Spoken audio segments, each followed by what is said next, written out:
Well, yeah, I guess the long story is before COVID.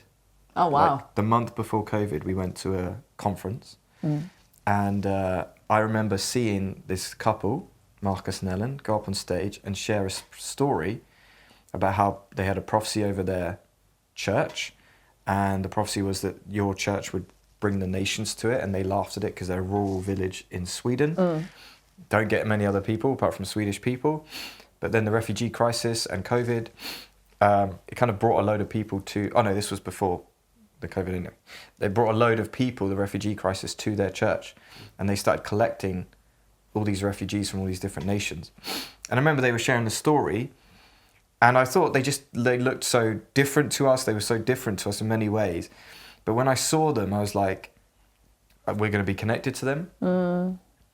I felt like God spoke to me really clearly, like, you're going to go there. You're going to... And so I chatted to him a little bit, and I said, maybe we should come. And he was like, I'll bring a building team and help us build the like, building. Well, that's not me. And I was like, oh, maybe I got this wrong. And then I don't quite know how we developed that friendship, but we did end up going to Sweden twice in 2023. And well, they joined in the first Mission Europe as well. They did join in the first Mission Europe, that's true. And then we went to sort of serve them for a weekend in February last year, spoke to some youth, spoke with their church, and it just went really well, really good connection. They invited us back for the Bible Week, so I went to speak at the Bible Week last year. And during that time as well, from that February to July, we had quite regular contact with Marcus and Ellen. They were very relational in their, like, wanting to build relationship with us, and we did a lot of, like, FaceTimes with them as well. Yeah, just a natural friendship was born, really. I guess our hearts for missions really connected. Our heart for refugees really connected. And then we've always wanted to go on a long-term mission trip. We realise it's the sort of next step in growing in missions. You do a lot of short terms, but at some point you've got to go there for a bit longer, eventually plant, eventually move people, all those kind of things. So for us, it was just that step forward to keep us moving as a church. And I was invited to speak at the Bible camp, and the year before I had been invited to some other churches, but didn't have the time to fit it in. So I thought, maybe if we go this time, Sweden's an easier place for us to take the family to start with. We know we're going to be at this Bible Week for a lot of it, and then I can go see those other churches that wanted to connect. So it felt like just a really good time for us to try it in the summer. Yeah. And so we went for it the whole of July. The whole fam. The whole fam, including mother-in-law, Nana Jules. I think being sent ones will come in many forms for many people. And I just guess I want to open up all those doors of those different forms. For some, it will be I just go on one mission trip every year. For some, I'm called to my workplace, so that's where I go. Some, I'm called to my family, so I'm more committed to being here. But for some, there will be opportunities to go, I want to go for 6 months. I want to go for a summer. Yeah. When I retire, I want to move and support. And I guess we're just trying to open up doors of possibility for our people. Yeah. And show them that there are many options, and it doesn't break the bank. It doesn't mean you can't have a career, but you can go and serve these nations, have adventures. I'm all about having adventures. It's such an adventure, and people are so often searching for that. Yeah. And I think you're right, it is just unlocking another option. I mean, for us, we found that doing a long-term mission trip, we realised these are important because of the relationships you get to build that you just don't get if you go for a long weekend. The amount of houses we got to go to, the tables we got to sit around, the meals we got to have with people, and then pray and worship in people's homes. Like, we did more of that really than typical church event. Yeah. And that for us really highlighted the importance of long-term mission trips. Well, and it was the highlight of our trip. Yeah. The most powerful ministry moments we had were around dinner tables in people's homes. And those made a real lasting impact. I feel like I can't wait to get back to Sweden because I know there's relationships there that I'm so looking forward to developing because you got to really invest in people and get to know them, and there feels like a whole crew of friends over there that we're just waiting until we can see again, and see how the kids are doing and catch up on life together. So it feels like we've created a community in another nation that will now be really easy to go and connect back into whenever we go again. Yeah. So there was definite, like, really deep benefits of doing a long-term mission trip. Yeah. Another thing that I think it does in terms of sanctification for us is it can be so easy as a preachers to go to a place and just tick it off your list and say, I've hit that nation, I've done that cool event, and kind of have these pseudo relationships. Yeah. I've seen that a lot in ministry. But what going there long term forces us to do is to fall in love with people. Yeah. And that is really good for the soul. It's really good for us to make sure we don't just fly in and say, we're the special speakers, we come and do our bit, and then we fly out again. But actually to fall in love with the nation, to hear about it, what's the struggles, and actually I think that makes us better ministers because we truly love the people, we know their stories, we know their backgrounds, we also want the nations facing. And so when we're able to preach, I think we preach from a lot more authentic place, and I think that helps people receive the message of Jesus in a different way. So for me, there is a sanctification part of this as well. There is a desire to stay and keep and grow humility, and so for me, that's partly why I've done that. Yeah. Something we just touched on there is I really want our people to get excited for an adventure in their life. Yeah. I meet so many people who will say things like, I didn't pick this career, I just kind of ended up in it. 20 years down the line, they're just doing what they've thought they should do. And I think a lot of people have more to give and want to go and do these things. But actually, I can understand it's hard to jump from 0 to 100. So we're providing very easy way to just step into an adventure and not throw in everything you have to move to an African nation straight away, but just go to a mission trip and just see what it's like to be in another nation, meet people of that nation, make a friend. Yeah. You know, some of our church, they have friends in other nations now who they talk to, who we don't have a relationship with, they do. And I think the adventurous nature of it, I think is really good just for humans. Good for the mind, good for the soul, good for the spirit, and wakes people up to what they can offer to so many. And what we've seen time and time again is people that think they have nothing to offer, or too old or too young or whatever, they come and they bring something. If I dare say, our last trip to Albania, Lorraine came. We did a young adults conference, but Lorraine came. She's an older woman, but she came, and the amount of people I turned around to see her hugging, weeping with, praying for young girls was just astounding. Things that I couldn't do as a young man. I can't go and hug them and weep with them in that way. She could. She was needed for that trip. And I think people need to, I'm hoping that these mission trips awaken something in people of that adventure, but also what they can bring. Yeah.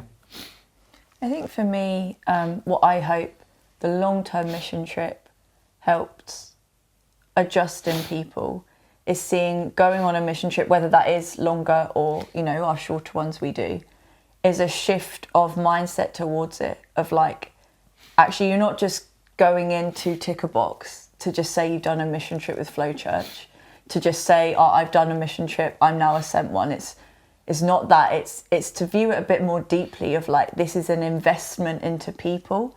Like you touched on there of like making friends in other nations. Like, don't just go through the motions and just turn up. And you might turn up really well and you show up really well, but then you come home and you go back to your normal life and you forget about that nation, you forget about those people. Actually, I'd love people to come home and think, how can I build on the relationships I made on that mission trip?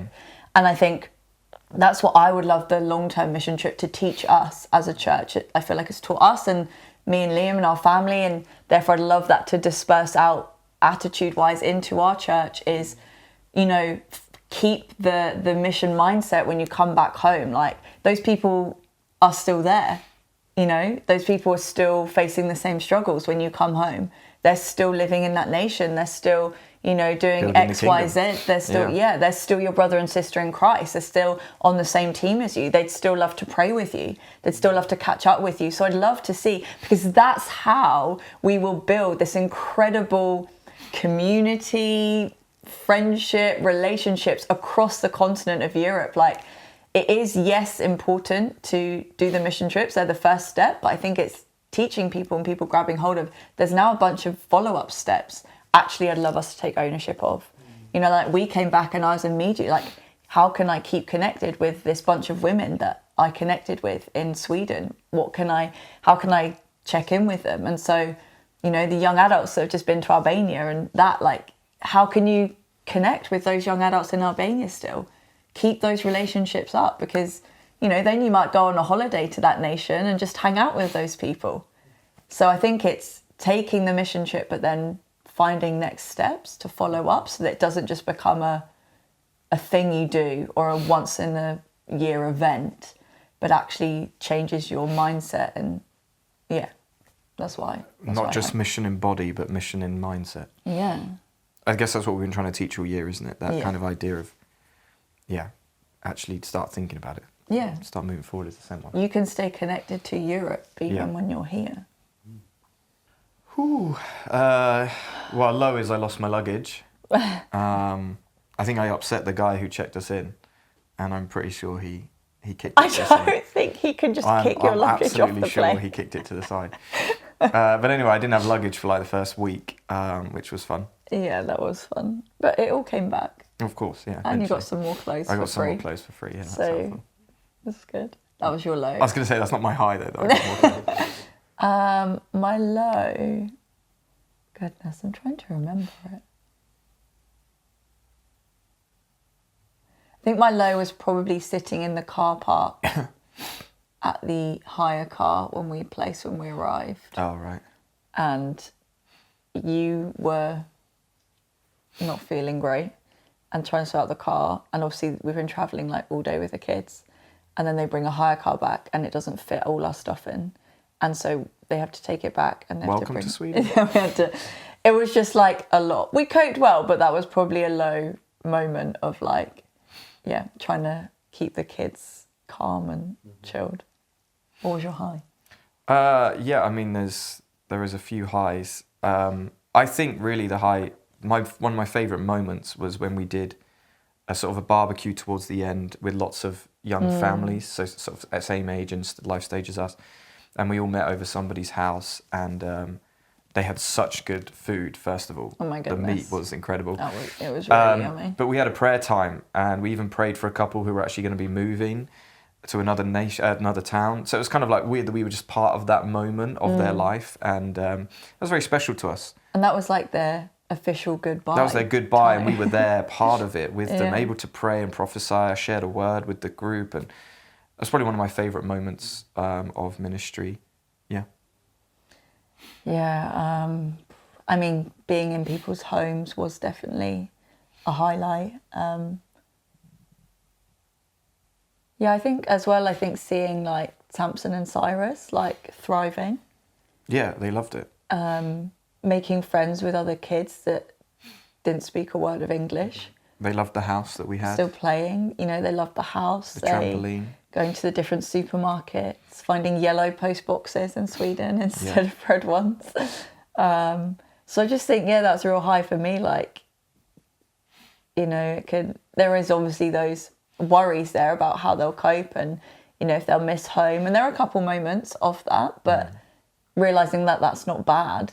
And so I think that was a high for me, is seeing, you take your kids on these adventures, it's only of benefit to them. And they're going to have these incredible memories and even just things instilled into their spirit they can't even understand right now. Yeah. And Samson remembers so much of the trip. So much. He'll come out with random things. He'll even be like, we need to go back to Sweden to get this or whatever. Yeah. And it just shows that it's doing something in them, even if they can't fully get it all right now. Yeah.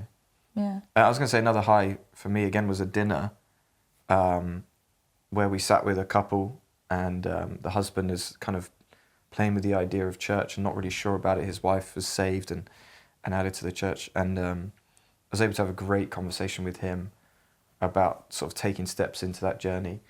And that's a high for me, because he's actually a guy that still calls me now, and we just talk about the Bible. Mm-hmm. And I love it, because I'm like, some of my church don't do this, you know, but like he calls me and just says, Liam, I'm reading this bit of Bible, I don't understand it, let's talk about it. Yeah. And so for me, again, it shows that follow on, that relationship. What's Yeah. good about the modern world now is short-term mission trips don't have to just stop.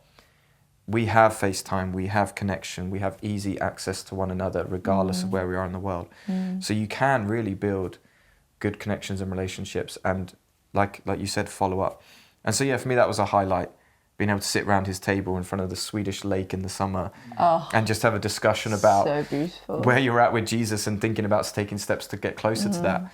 And that impacting his life so much that we're now just talking about the Bible regularly. I mean, that's what dreams are made of. I think it's on my other half. I had there's so many highs, we could literally talk for ages, but I think just a general generosity from people and kindness and welcoming towards us. Like, just think of Tina, who gave up her house for an entire month for us to live in. I don't know people went to live with her daughter. Yeah, I don't in a small apartment, only like 20 minutes down the road. Yeah. But so that we could have somewhere, and she was just so joyful and thrilled to be able to do it. Yeah. And I just don't know if I've come across that much. That's a beautiful. And what's funny, we then hosted a dinner party for her and her family at her own house. So we're all like hosting each other. Yeah, it was just beautiful. And there was no like, you know, grumbling around it. She wanted us to make ourselves feel at home. Like, you know, I don't know how I would feel giving my house up for a month and living just down the road in a smaller circumstance, more uncomfortable setting, just so do you know what I mean? Like it's actually really hard to think about. And so and everyone's kindness in that way was very challenging. So it was a definite high to experience. Our step out in faith was reciprocated with generosity, massively. Yeah. Marcus and Ellen worked really hard to help us feel comfortable and at home and helped us with a lot of things when we were there. Obviously, people inviting us around their houses and you know, just being really hospitable in that way. I'll tell you, when you step out in these things, you people do reciprocate because they can see the effort and sacrifice it took you. And I will say, like, you only experience these things when you get up and you go. Yeah. Yes. It's not just the only way. It's not just going to come knocking at your door. Plate. But the best way it's going to land on your door is literally what Flow Church is doing right now, making it so easy and affordable for you just to pick up and grab it. So yeah.